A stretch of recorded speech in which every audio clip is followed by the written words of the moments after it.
Prabhu Dayal, former diplomat and consul general of India to New York, is joining us. Sir, your first overview on how you see these changing. Are Indian applicants going to be terribly impacted, or do you think this can be managed in the long term?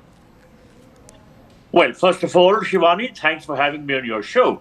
Of course, Indians are going to be impacted quite severely by these new rules. As you mentioned, the United States has introduced a new immigrant visa rule system primarily to enhance national security, as they say, and to increase oversight and reform the immigration system.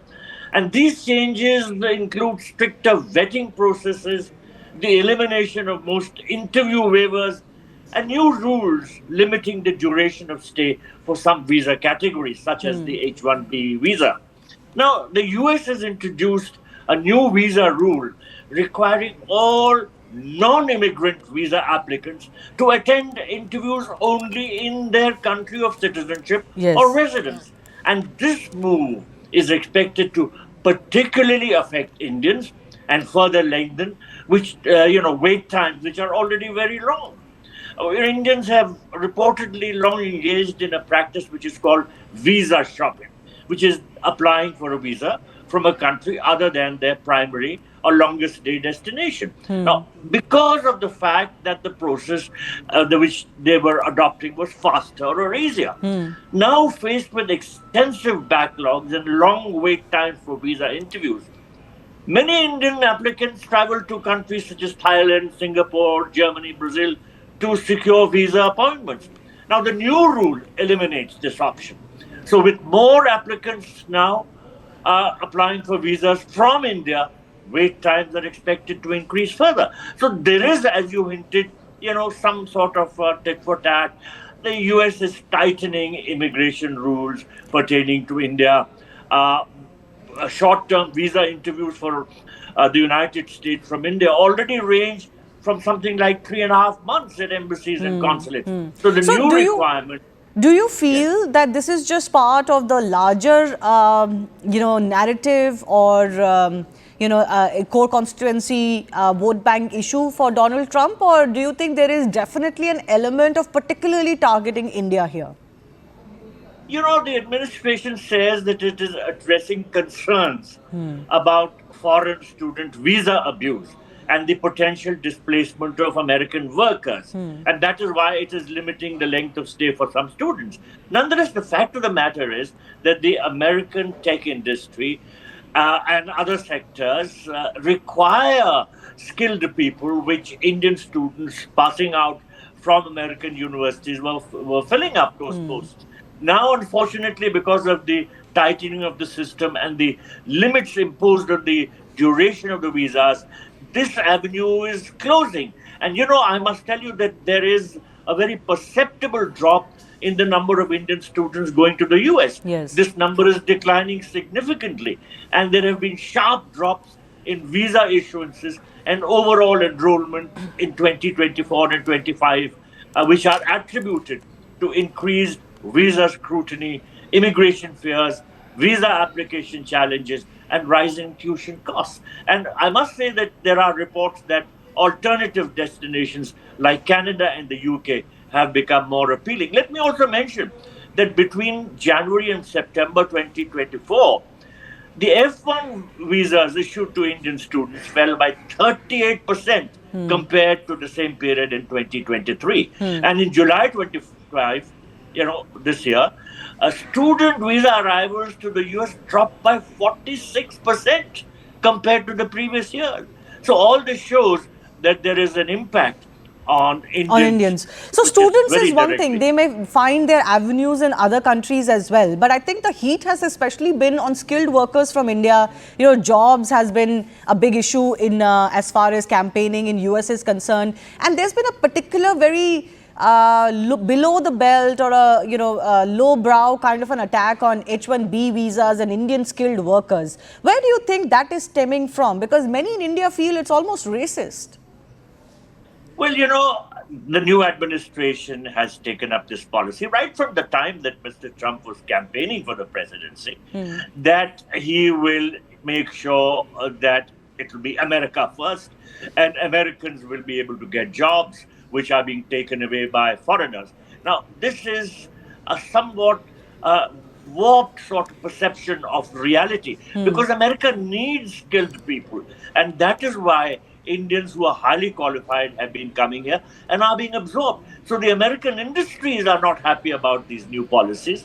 They are facing shortages in terms of available manpower, skilled people, and there may be pressure built up on the US administration to make relaxations. But nonetheless, as things stand at the moment, Shivani, the new visa regulations will certainly impact Indians and are already doing so.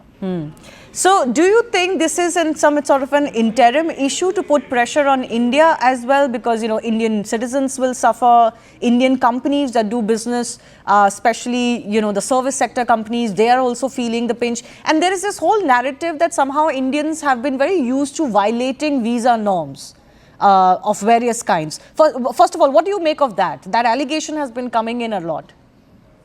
Well, that allegation has been coming, yes, of course, that Indians overstay their visa periods.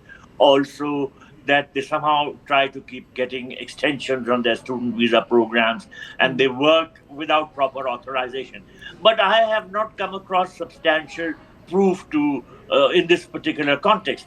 However, under international law, every country has the right to decide its own visa policies. Sure. And for this reason, there is nothing that India can do as regards taking up the matter with the United States.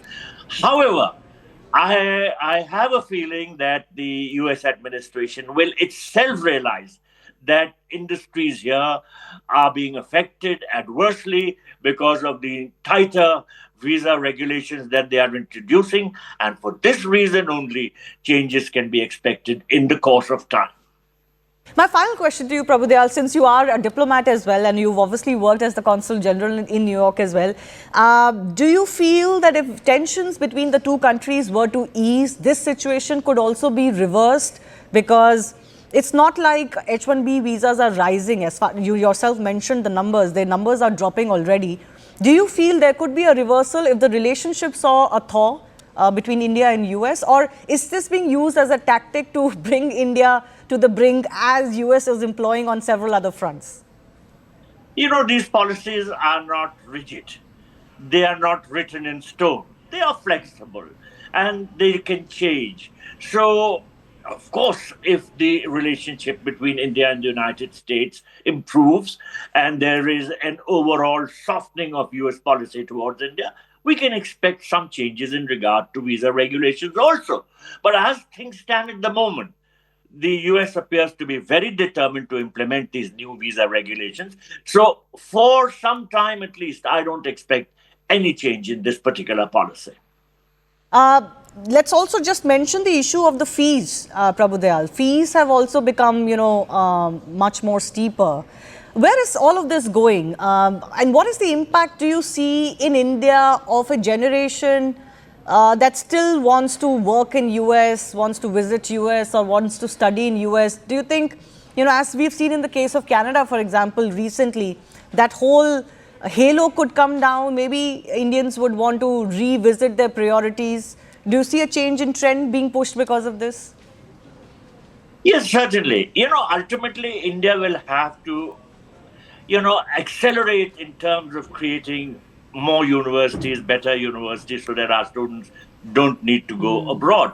Let me mention that the US has been a very favored destination. However, the number of active Indian students in the US showed a sharp dive from almost 350,000 July 2024 to just over 250,000 this year. So there has been a very marked reversal, and this indicates that the higher visa fees, stricter visa rules, all these are impacting Indian students who want to go and study in the United States. Of course, there are other destinations opening up. I understand that a lot of Indian students are heading to Germany, to UK, even to Canada. Now with the relationship with Canada showing a marked improvement, Canada as a destination will once again be very, very attractive for Indian students. But as I said at the very outset, it is very important that India sets up many top universities. You know what happens in the United States? A lot of the academics, the professors, the teachers are Indians. And they come here because they are given better salaries. The Okay. students, the largest foreign student population is Indian. So if we have top-rate universities, and that is, of course, the target which we should have for the Absolutely. future, study in India, as we have adopted Make in India, buy Indian. So study in India, and for that And we work need in India. many Indians have been talking about its brain drain for a very long time. Maybe this we will have to propel reverse it. more We of have our to Indian reverse it. Bring our professionals professors to stay back in from India the and work in India. I do thank you, Prabhu Dayal, for joining us.